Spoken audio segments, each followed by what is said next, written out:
আজি আমি ইয়াতে আহিছিলোঁ হাউলি আমাৰ যে PPC চেণ্টাৰটো আছে তাতে আমি আহিছিলোঁ।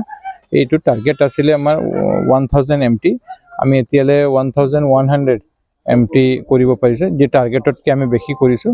আমাৰ লক্ষ্য হ'ল এইবাৰ যে আমাৰ মাননীয় মুখ্যমন্ত্ৰী ডাঙৰীয়া ডক্টৰ হিমন্ত বিশ্ব শৰ্মা ডাঙৰীয়া তেওঁ 5,85,000 MT আমি প্ৰকিউৰমেণ্ট কৰিবৰ কাৰণে টাৰ্গেট লৈ কাম আৰম্ভ হৈছে। আৰু MSPও খুব ভাল, এইবাৰ 2300 MSP আমি দিব পাৰিছোঁ।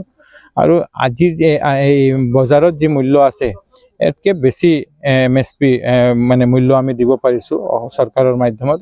আৰু আমাৰ লক্ষ্য হ'ল কৃষকৰ আয়টো আমি বঢ়াই লৈ যাব পাৰোঁ, দ্বিগুণ কৰিব পাৰোঁ, মাল্টি ক্ৰপক অসমত লৈ যাব পাৰোঁ।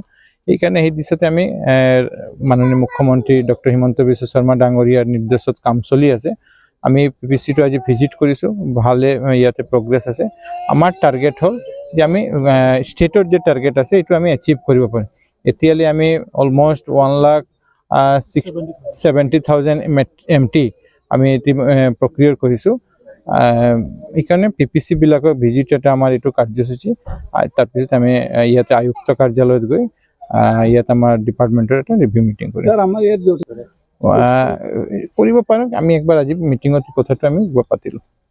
ইয়াৰ পৰা প্ৰচেষ্টা হ'ল ইয়াৰ পৰা যি ধানটো মিললৈ যাব, মিলৰ পৰা তেওঁলোকে FCI দিব, FCI চাউলটোৰ পিছত আকৌ আমাৰ তাতে আহিব, আমাৰ যি PDS চিষ্টেমত আছে সেই চাউলটোৱে আমাৰ ইয়াতে, যাতে আমি অসমত আত্মনিৰ্ভৰ কৰিব বিচাৰিছোঁ, যাতে কৃষি ক্ষেত্ৰত আমি অসমত আগুৱাই লৈ যাতে আমাৰ পেডি ইয়াতে আমি প্ৰক্ৰিয়া কৰিম, ইয়াতে FCI মাধ্যমে আকৌ যাতে আমাৰ মাজত ঘূৰি আহিব পাৰে।